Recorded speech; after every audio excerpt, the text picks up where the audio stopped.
Now we would like to discuss on a question which is often asked about how is Gita relevant to the householders.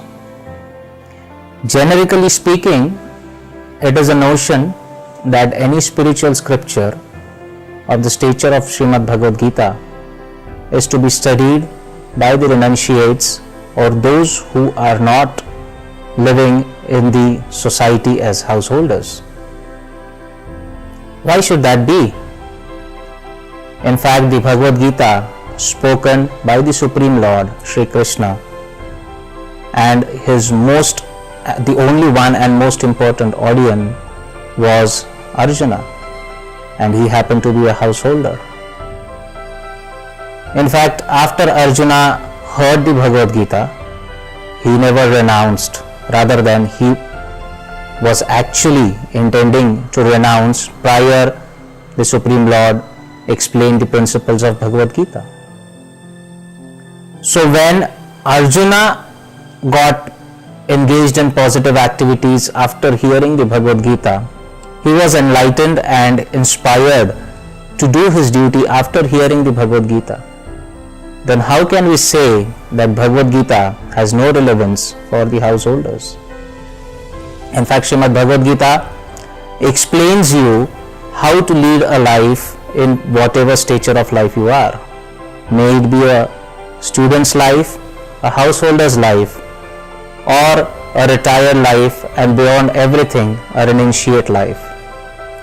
In Srimad Bhagavad Gita, in the beginning, Arjuna was completely perplexed and he was confused about his own duties. And we all might face a situation in life where we get confused of our duty. This is in a very general language termed as Dharma Sankat. Dharma Sankat means conflict between two stages of duties or duties at two different directions in life. And we all face these situations. Our duties as different roles that we play in our life are different. Suppose I as a man tend to be a son of somebody, a husband of somebody, a brother of somebody, and I have different duties as a son, as a husband, as a father, as a brother. And you might see in different relationships your duties are in conflict and you might tend to face something called as a Dharma Sankat, which actually Arjuna experienced in the beginning of the Mahabharata war. He had relations with all those people who were in front of him and trying to attack him in the biggest war ever experienced by the humankind.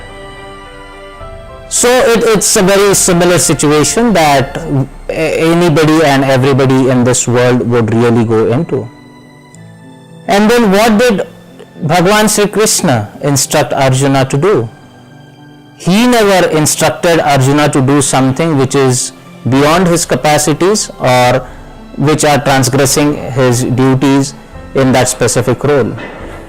He first tried to convince him at the fact that Arjuna, you must do your duty.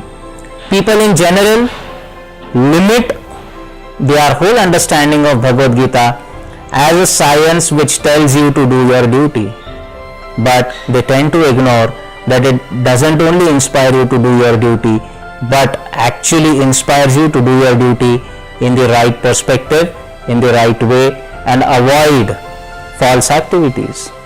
False activities or activities which are averse to the scriptural injunctions which is called as adharma is being asked to be avoided by Sri Krishna. So Bhagavan Sri Krishna in Bhagavad Gita instructs Arjuna the very basis of life. Our whole existence is formed of two essential ingredients or classifications.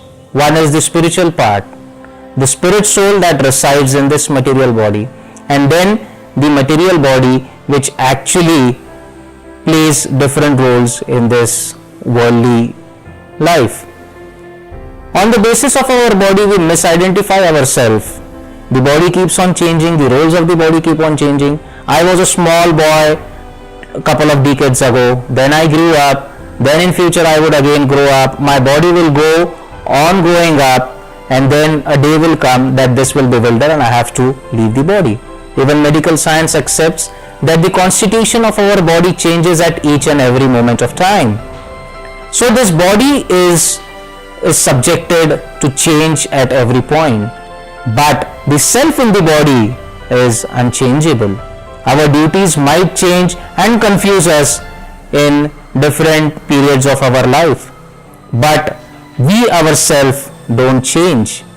So the Srimad Bhagavad Gita as a whole gives you a complete glimpse into the art of how to deal situations when contradictory and conflicting duties stand against each other without engaging into adharma and following the path of dharma. Tell me, who other than an householder would be a really befitting audience for the science called as Bhagavad Gita? Hare Krishna. Thank you very much.